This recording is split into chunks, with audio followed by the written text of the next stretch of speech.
Alors, des données à l'action, ça marche. On a décidé de vous donner des exemples de partenariats intersectoriels entre la santé publique et les villes, dans ce cas-ci, le milieu municipal, qui ont été fructueux. Je vais demander à Mylène Drouin d'animer cette table ronde. Je vais la présenter. D'abord, c'est ma boss, première chose. Et ensuite... Oui, ça c'est... J'en ai plusieurs, comme ça dilue. Alors, Mylène, elle est médecin spécialiste en santé publique et médecine préventive. Elle est directrice de la santé publique de Montréal depuis 2018, mais elle travaillait là déjà depuis 2008. Elle a été responsable médicale du secteur préventif en milieu clinique, directrice adjointe au programme et partenariat, chef médical du secteur développement des individus, des milieux de vie sécuritaires. Mais en plus de ça, Mylène est une vendue à l'action intersectorielle. Elle a présidé le comité de gestion de la mobilisation intersectorielle à Montréal, Métropole en santé, et puis elle assure la coprésidence de la mobilisation sur Montréal sans sida. Mylène.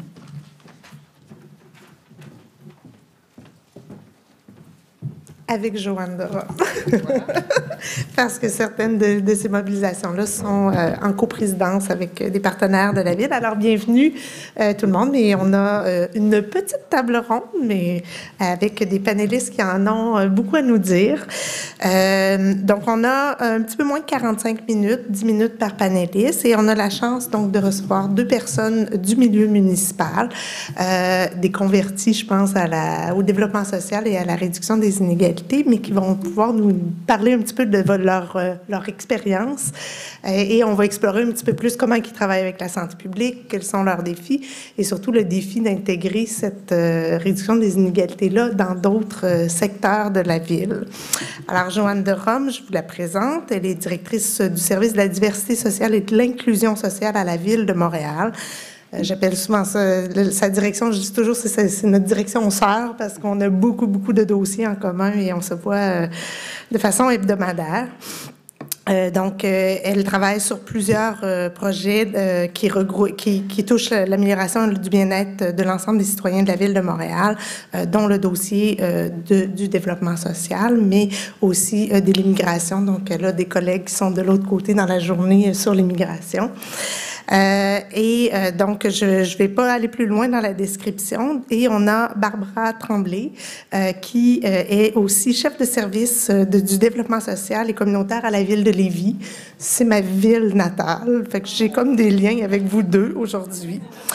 Et elle a travaillé comme psychologue scolaire pendant 15 ans dans le milieu communautaire. Elle a aussi été gestionnaire en CLSC, gestionnaire d'équipe en organisation communautaire et, entre autres, aussi au SCRDI-TED. Donc, bienvenue à vous deux. Je vais vous laisser chacun un petit 10 minutes pour présenter. Je ne sais pas si vous voulez venir ici ou rester à table. J'ai comme l'écran. OK, parfait. Puis après, on va passer à certaines questions, dont des questions de la salle. Parfait. Est-ce que je commence? Oui. Parfait. Donc, est-ce que vous m'entendez bien? Oui.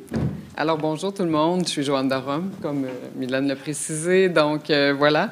Et je ne suis pas seule pour faire tout ce que je fais. Là, ce que vous allez voir aujourd'hui, on a une équipe, une 50aine de personnes, un petit peu plus que ça. Puis je vais vous expliquer un petit peu plus notre service en détail. Donc, ce qu'on voit aujourd'hui, un peu, c'est dans le fond, qu'est-ce que notre service, qu'est-ce qu'il fait, l'importance du travail intersectoriel, mais surtout un exemple concret d'utilisation des données là, pour du travail intersectoriel, le but de la rencontre aujourd'hui. Alors, le service de la diversité et de l'inclusion sociale, le S10 à la Ville, on l'appelle le S10. Sa mission, puis c'est une mission qui a été faite vraiment, réfléchie avec les employés, on l'a changé cette année. Alors, c'est mobiliser les forces de transformation sociale et agir, parce que c'est important pour nous, le mot agir, pour révéler tous les visages de Montréal, une ville inclusive, engagée et diversifiée. Pour nous, c'est notre ville, la vision, ce qu'on a de cette ville-là, c'est on a fait une politique de développement social, puis on l'a appelée Montréal de tous les possibles. Donc, c'est une ville où chaque personne peut vivre dans la dignité, peut être traité avec respect, évoluer dans un milieu de vie dynamique, accessible, s'épanouir dans une ville plus équitable. Là, c'est là qu'on se rejoint, Mylène. plus équitable, qui célèbre l'équité, la diversité, quelle que soit leur forme, parce qu'on va le voir, il y en a plusieurs formes. Les volets de notre intervention, il y en a 6 principalement. Donc là, je n'ai pas tourné mes pages, ça ne va pas très bien. Je me récupère. La lutte contre la pauvreté, on a 10 millions de l'entente MTES, le ministère du Travail, de l'Emploi et de la Solidarité sociale. Donc, il y a une bonne partie de ces montants-là qui s'en vont avec les balises du ministère dans les arrondissements et puis dans des projets régionaux aussi. La lutte contre l'itinérance, on va vous donner un modèle, vraiment, on va vous parler un peu de l'itinérance dans notre exemple concret tantôt. L'intégration des nouveaux arrivants, d'où mes collègues de l'autre côté, le bureau, le BINAM, pour ceux qui connaissent ce nom-là, le bureau d'intégration, dans le fond, c'est l'intégration des nouveaux arrivants, mais d'un point de vue surtout socio-économique. La prévention en sécurité urbaine, on le regarde, nous, en fait, je dis souvent, c'est notre travail fini quand celui des policiers commence, mais on est beaucoup en lien avec le SPVM. Mais sous l'angle de la prévention pour les violences faites aux femmes, pour la violence commise et subie par les jeunes, et puis toute la sécurité comme tandem, pour ceux qui connaissent ça, c'est vraiment les protections du voisinage, mais beaucoup plus évolué que ce qu'on avait une vingtaine d'années. Rapprochement interculturel, on a une entente de 4 millions avec le MIFI maintenant, l'ancien MIDI. Donc, on travaille aussi à ce niveau-là dans les relations interculturelles. La lutte contre les discriminations, c'est le pas le plus large de ce qu'on fait parce que la discrimination, elle peut prendre beaucoup de formes. On regarde ça on a été en consultation récemment avec le milieu LGBTQ+. On regarde ça aussi au niveau des Autochtones, au niveau des personnes avec handicap. On a un plan d'accessibilité universelle. Mais on regarde aussi les populations, on a une politique de l'enfant, on regarde aussi les populations jeunesse, enfants, aînés et tout. Dans le fond, on avait avant des grands plans d'action sur tous ces éléments-là. Ce qu'on a fait cette année, c'est qu'on les termine tous en 2020 pour avoir, l'année prochaine, on travaille sur ce qu'on appelle un plan intégré, là, mais ce qui sera un plan diversité et inclusion sociale. Donc, on va arrêter de faire, mais on va encore consulter beaucoup les gens. Ça, c'est dans notre ADN. Donc, la DS+, pourquoi je vous parle de ça? Parce que c'est quelque chose qu'on a implanté en 2019 à la Ville de Montréal. C'est qu'on veut faire passer tous nos projets, programmes et activités sous le radar de la DS+. La DS+, c'est l'analyse différenciée selon les sexes. Le petit plus est là pour l'intersectionnalité. Ça, c'est toujours un petit peu difficile à expliquer, mais il faut retenir que c'est un outil. Nous, ce qu'on a fait pour le promouvoir à la Ville, c'est qu'on a fait une capsule que tous les employés peuvent regarder. Il y a une formation, on travaille sur un parcours de formation aussi. On a fait un guide, mais aussi, ce qu'on a fait, c'est qu'on accompagne vraiment, notamment avec un organisme qui est Relais Femmes, puis on a vraiment une personne qui est spécialisée là-dedans dans notre équipe. Et on accompagne vraiment des projets concrets. Comme je vous parle de quartier hippodrome qui va se développer, on le regarde avec une lunette ADS+. Dans le fond, l'ADS+, qu'est-ce que ça fait? Ça vise à faciliter la prise de décision afin de justement d'avoir des projets, programmes et activités beaucoup plus accessibles, sécuritaires, mais surtout inclusives. Ça permet de prendre en compte les besoins propres des personnes en raison de leur sexe, leur classe sociale, la situation de handicap, l'âge, l'origine ethnique, les orientations sexuelles, l'identité de genre, etc. Donc, ça doit vraiment, c'est un outil concret. C'est dur à expliquer en très peu de temps comme aujourd'hui, mais pour nous, ça fait une réelle différence pour prendre les populations les plus vulnérables en compte.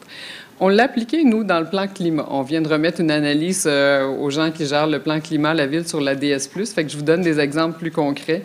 Dans le fond, quand on regarde le transport, parce qu'on va favoriser naturellement, il va y avoir, dans le fond, dans le plan climat, des effets des changements climatiques sur les personnes, et ça, il faut le regarder, mais aussi les impacts des mesures qu'on va adopter sur ces personnes-là aussi, parce que quand on dit on va faire une transition, mais mettons, on va favoriser le transport en commun, mais qu'est-ce que ça a sur... par rapport à la durée de trajet et par prix, c'est un déterminant pour l'accès à l'emploi, mais pour des femmes, qu'est-ce que ça veut dire? On va le regarder plus spécifiquement. Puis des personnes qui sont susceptibles de vivre avec des discriminations aussi. Le réseau cyclable, c'est pas utilisé de la même façon, puis pour les mêmes raisons par les hommes et les femmes. La sécurité est importante. Fait qu'on doit garder aussi ces enjeux-là. La salubrité des logements, on sait que les personnes issues de l'immigration sont souvent discriminées par rapport au logement. Par rapport au harcèlement qui peut arriver pour des femmes aussi. Et puis, c'est une problématique qui est de plus en plus documentée par les groupes de femmes. Mais il n'est pas là, mais je vous donne un petit exemple encore plus probant. On parle de chaleur extrême. On dit, hey, c'est beau, la Ville de Montréal, on va ouvrir nos piscines aux jeunes pour qu'ils aillent justement se refroidir un petit peu. Mais quand on le regarde un petit peu plus loin, un jeune issu d'une minorité qui est nouvellement immigrant ou même un jeune qui n'a pas beaucoup de... Ça coûte cher un cours de natation. ces jeunes-là ne savent pas nager. Est-ce que vous pensez que les parents les envoient à la piscine? Bien non. Fait qu'ils sont dans le logement surchauffé. Et fait qu'il faut regarder. C'est un exemple très concret de quand on regarde ça avec une lunette qui est complètement différente, on découvre des choses.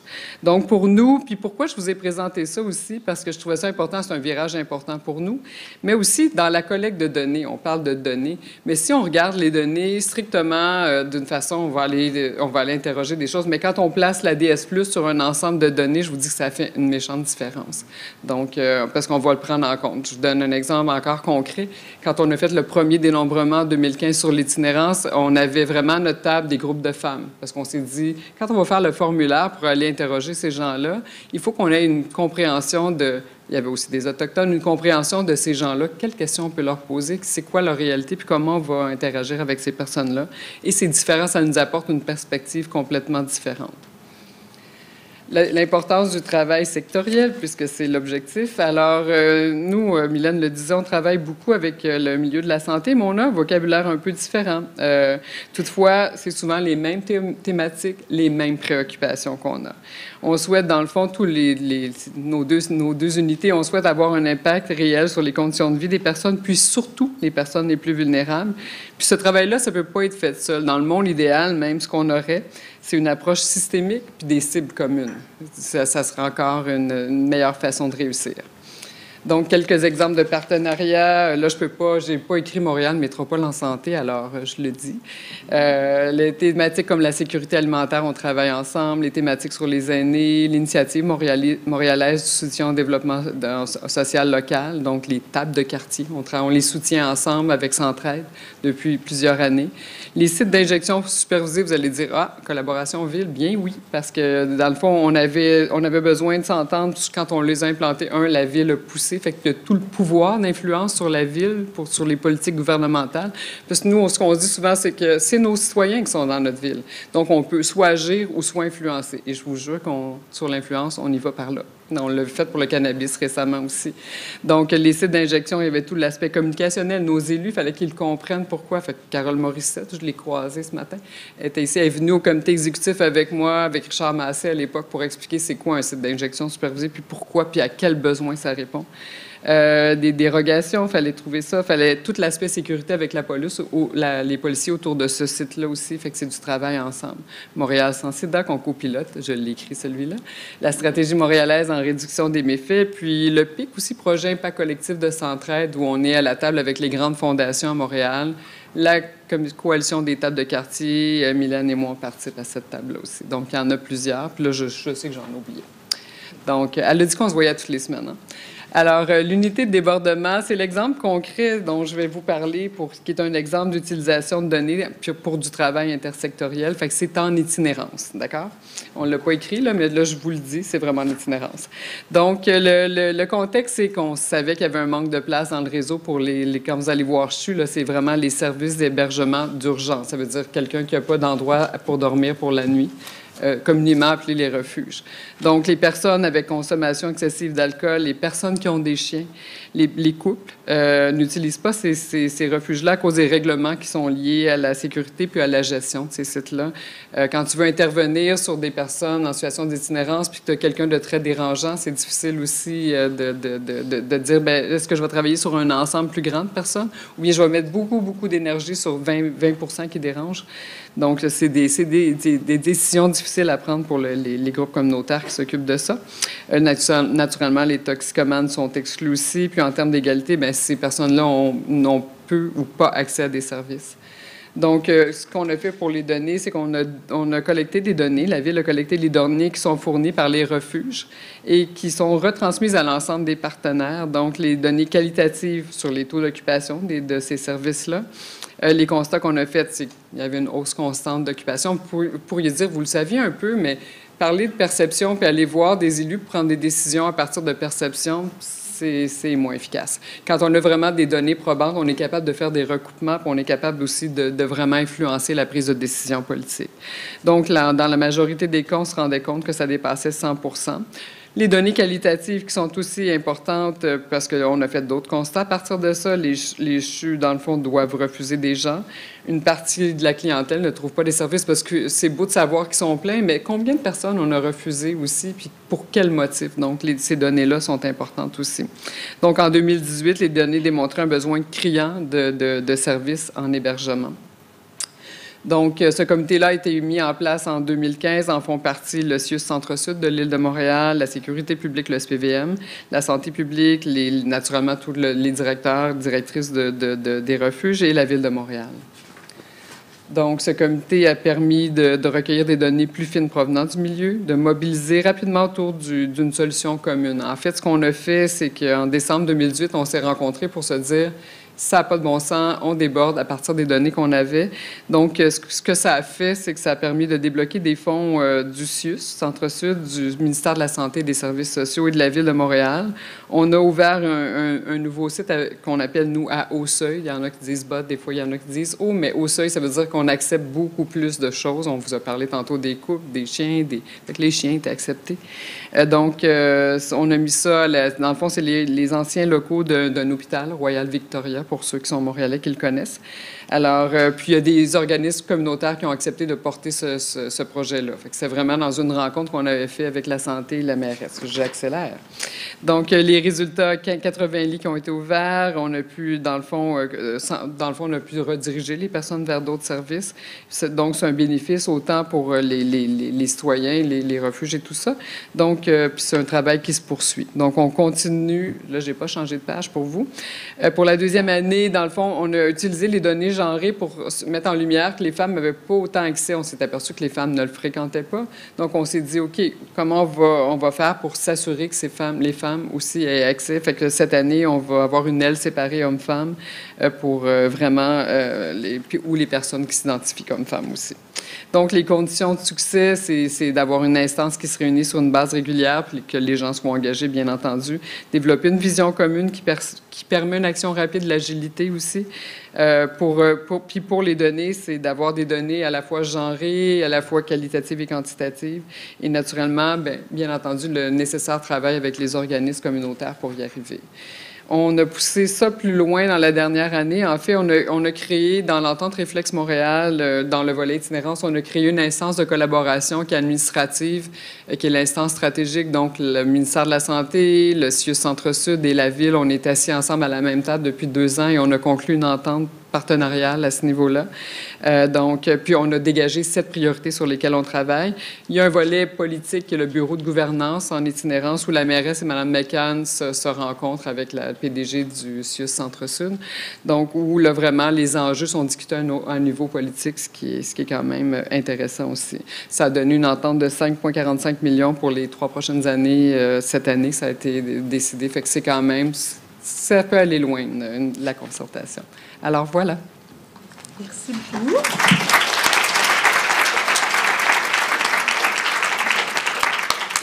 Alors, on va enchaîner. Je me lance, je suis volubile.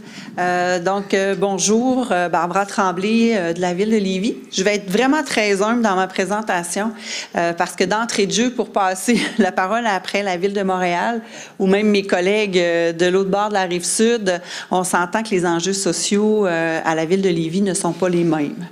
Ça a été d'ailleurs ma principale embûche. Moi, je suis une transfuge du réseau de la santé vers le municipal, la seule sociale sur 2000 employés. Donc, une espèce de bibite particulière. Et d'ailleurs, dans mes premières rencontres avec mes collègues, j'ai vite réalisé que mon cerveau n'était pas constitué comme celui des ingénieurs, des architectes et des urbanistes. Donc, rapidement, j'ai vraiment le passage de l'un à l'autre pour moi a été, je dirais, percutant parce que je réalisais que ma façon de m'exprimer, la façon que j'avais d'utiliser les données et la perception qu'on avait de moi aussi était très différente.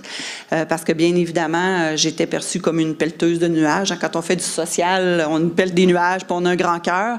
Mais la donnée, pour moi, parce que j'ai travaillé en CRDI, on a géré des programmes avec des données probantes et j'ai géré santé publique aussi. Ça a été un outil de crédibilité important de mon secteur. À la Ville de Lévis, je suis une équipe de 3. Ça m'inclut. Les sports sont vains, les arts sont vains, mais le secteur à la fusion s'intéressait personne et les gens de mon équipe étaient des gens en loisirs. Donc, je devais constituer ce que moi j'estimais être du développement social et communautaire dans une vision non plus de loisirs où les partenaires sont utilitaires aux loisirs. L'organisme, c'est pas la finalité, c'est un moyen, c'est un partenaire. Et donc, la donnée a été pour moi, et la collaboration là, de mes collègues en santé publique, un levier significatif. Ça, c'est juste ma petite introduction. Donc, à la ville de Lévis, c'est 150 000 habitants. Moi, je me plais à dire que c'est une ville-village, même si monsieur le maire n'aime pas ça quand je dis ça. Mais c'est 2000 employés.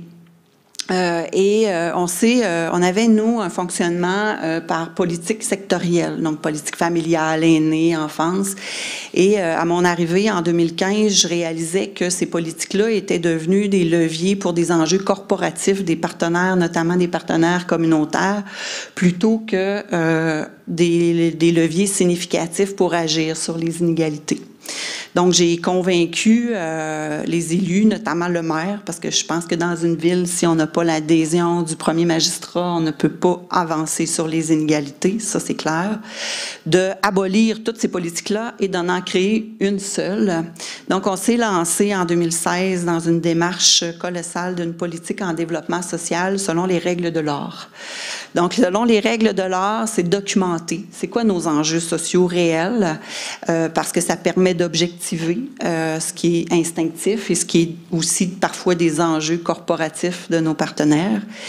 On a aussi fait des consultations. Dans une ville, en tout cas comme la nôtre, les consultations, c'est des gros shows avec plein de gens scolarisés qui ont une voiture, qui s'expriment bien. J'ai dû convaincre que si on voulait toucher nos gens, c'était des assemblées de cuisine où on avait, moi j'ai travaillé en CRDI, fait que quand on s'exprime, on fait des pictogrammes puis on adapte nos outils de temps parce que si on veut leur opinion, ben il faut qu'ils sentent qu'ils sont capables de la donner. Donc ça on a fait, je vous dirais, une trentaine d'assemblées de cuisine de différents types de clientèle. On a adapté nos outils de communication. On a fait le gros show, là, ça en prenait un, mais on a été réellement donner la parole aux gens en leur donnant des outils pour s'exprimer.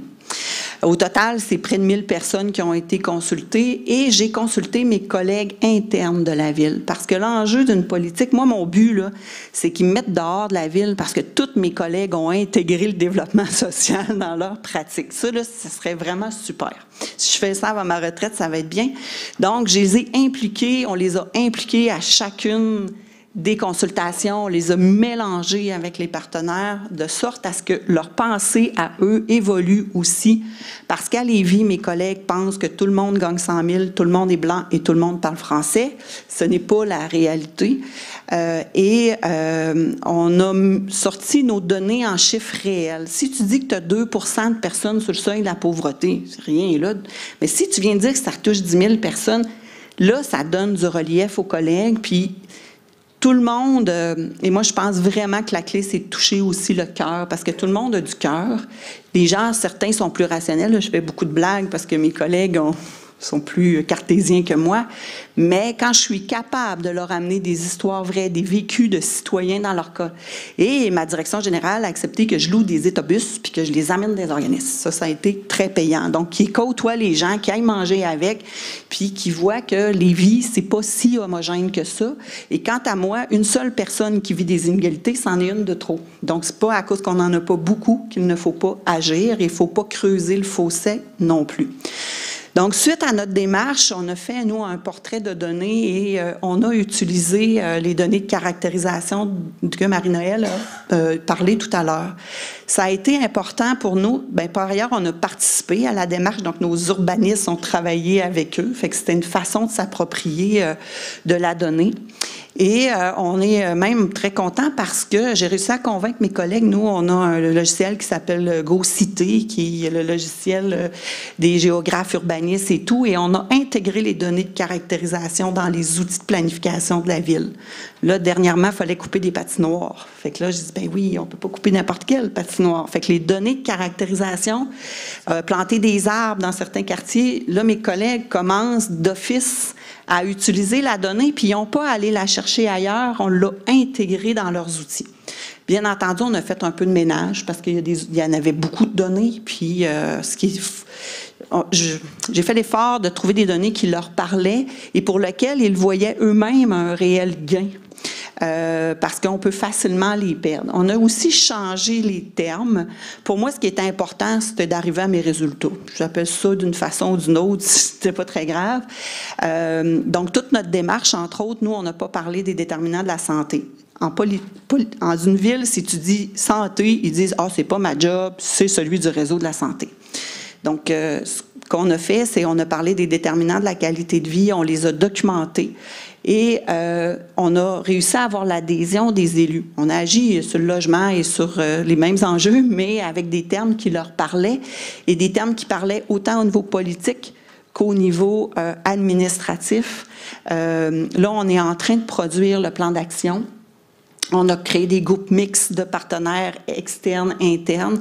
Et là, on est avec nos groupes communautaires, Emploi Québec, les commissions scolaires, l'université, l'Office municipal d'habitation, le transport en commun, nommez-les toutes. Et là, les confrontations d'idées ont fait avancer beaucoup. Et bien sûr, tout au long de cette démarche-là, c'est la donnée qui nous a permis d'objectiver, de faire des choix, d'optimiser certaines actions ou de mettre certaines actions avant l'autre parce que on se rend compte que dans certains quartiers, il faut agir là en premier. Et c'est pas si évident que ça dans une ville parce que les élus, ce qu'ils veulent, c'est de l'universel. Ce que les élus veulent, c'est pas dire, ben moi, dans mon quartier, il n'y aura pas de cela parce que je vais l'avoir privilégié dans l'autre. À chaque pas, je vous dirais que la clé du succès, c'est des suivis, de l'information. Et la donnée, c'est pas de la donner une fois, c'est de la faire vivre tout le temps. C'est de s'en servir continuellement comme levier pour qu'on puisse arriver à changer la pratique. Objectiver, pour moi, c'est vraiment important parce que d'instinct, on peut faire des affaires très chouettes, mais est-ce que c'est réellement porteur? Est-ce que ça a réellement de l'impact? Ça, c'est autre chose. Je voudrais terminer. Comme acteur municipal, c'était un gros enjeu pour nous d'ouvrir les portes parce que le dialogue avec nos partenaires du milieu communautaire, quand tu arrives avec de la donnée, c'est le fun, mais la donnée peut aussi devenir un outil très puissant de revendication. Or, la donnée, elle n'est pas toujours bien comprise, elle n'est pas toujours nuancée, elle peut être prise de façon très brute. Et pour les élus, il y a comme parfois quelque chose d'inconfortable dans des démarches intersectorielles quand les données sont diffusées, pas bien comprises, pas complétées. Donc ça, c'est vraiment votre rôle, à mon avis, c'est de vous assurer que ces nuances-là puissent s'accompagner. Ce que Marie-Noëlle parlait, le service après-vente, c'est pas juste de diffuser certaines données, par exemple qu'un quartier est plus défavorisé. Bien là, on vient rapidement d'avoir des groupes de plus de revendications, mais s'ils ne nuancent pas puis qu'on ne fait pas mettre de l'avant non plus les forces de ce même quartier-là, par exemple, bien rapidement, les élus se retranchent. Puis l'ouverture qu'on a créée, bien, on peut rapidement la perdre et là, la donnée devient plus du tout quelque chose comme un levier, mais devient davantage comme une arme par rapport à... Alors voilà.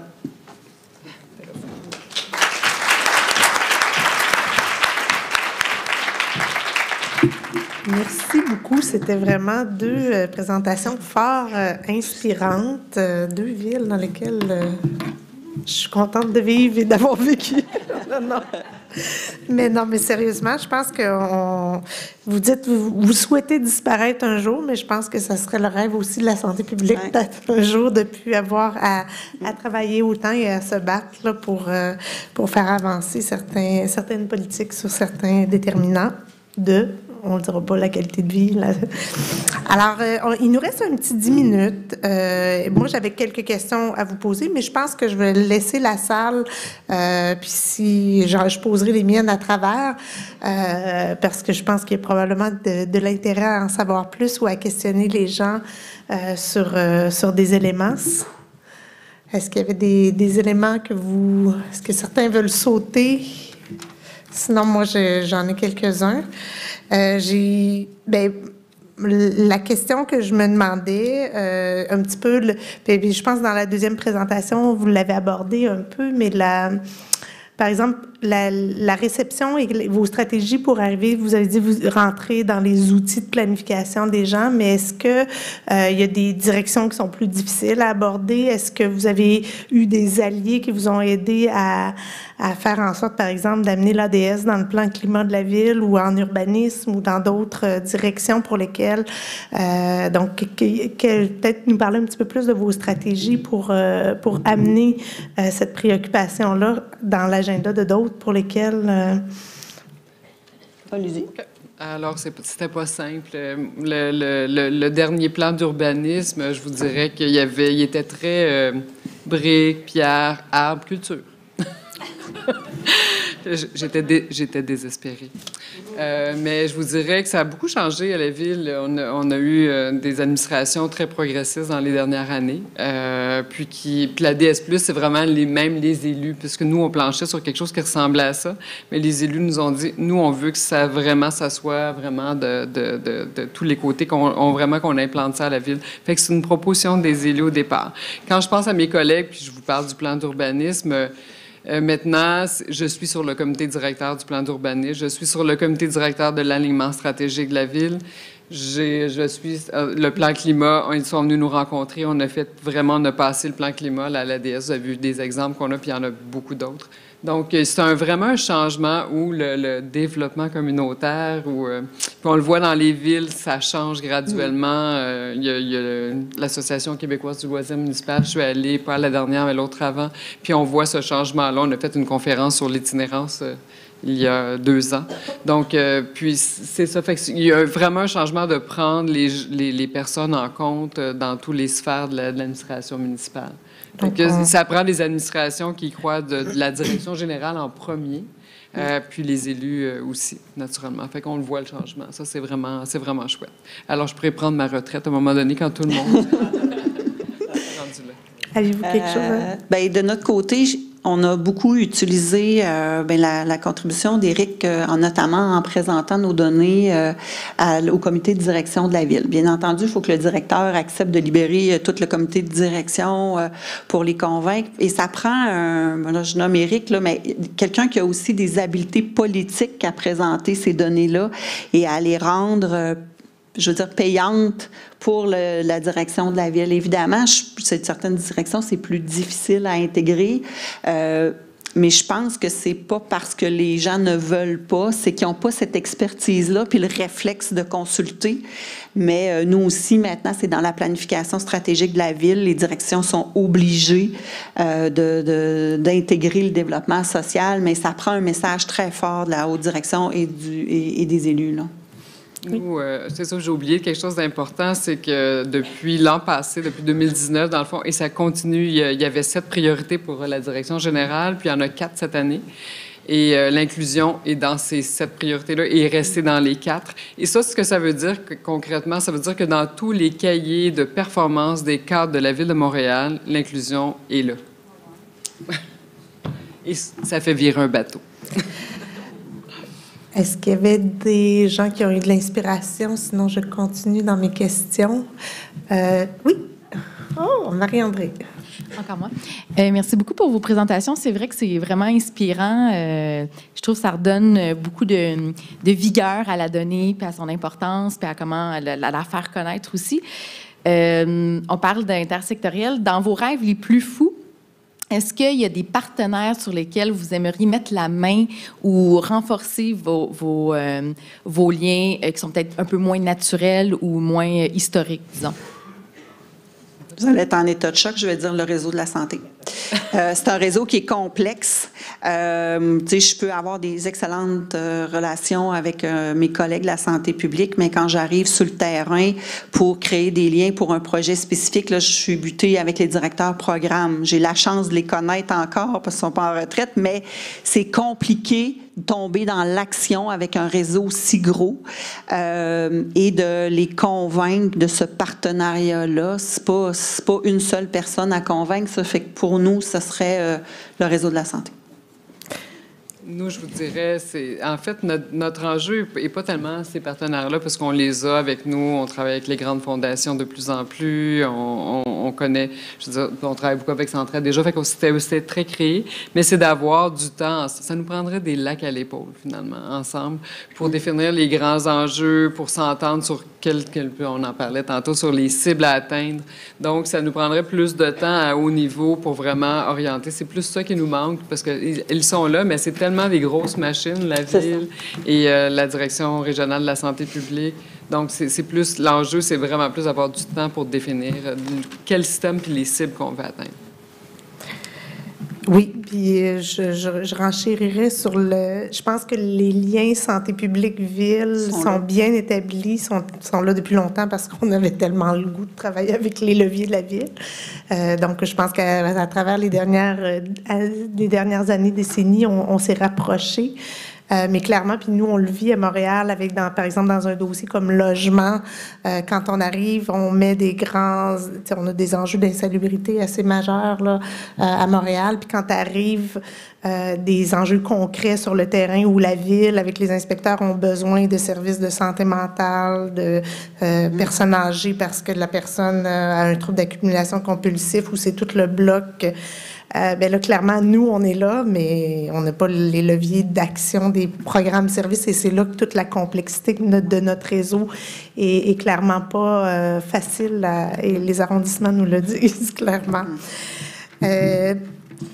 Je voulais vous entendre aussi peut-être parler, puis je trouve ça intéressant parce que on a parlé, puis on en a parlé dans des conférences antérieures, puis même avec l'agrément de santé publique que tout le monde ou presque tout le monde a vécu, la population partenaire, la voix de la population devient centrale et doit prendre toute sa place dans nos façons de travailler. Mais je pense pas que comme réseau de santé publique, c'était quelque chose qu'on faisait naturellement, que ce soit même dans nos productions de surveillance. On le faisait des fois dans du qualitatif de recherche, là. Mais comment, et je trouve que la culture de la ville est beaucoup plus, puis on a entendu un peu parler là, de l'expérience de Lévis, mais votre façon, comment on pourrait devenir des alliés dans la façon dont on consulte un peu plus la population, puis qu'on l'engage dans la façon dont on interprète nos données, dans la façon dont on développe nos programmes. C'est intéressant parce qu'il y a deux éléments dans ce que tu disais. Il y a toute l'approche communautaire et nous, on travaille beaucoup avec le communautaire.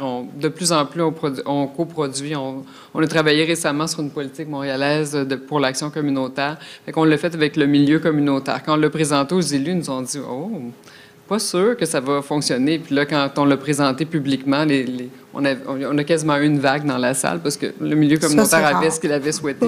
Donc, mais avec le milieu de la santé, c'est tout l'effet, les données que vous avez justement, puis toute la recherche. On n'a pas de chercheurs à la Ville de Montréal. Fait que souvent, on va faire des partenariats avec certaines universités, tout ça.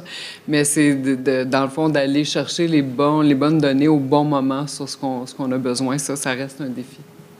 Parfait.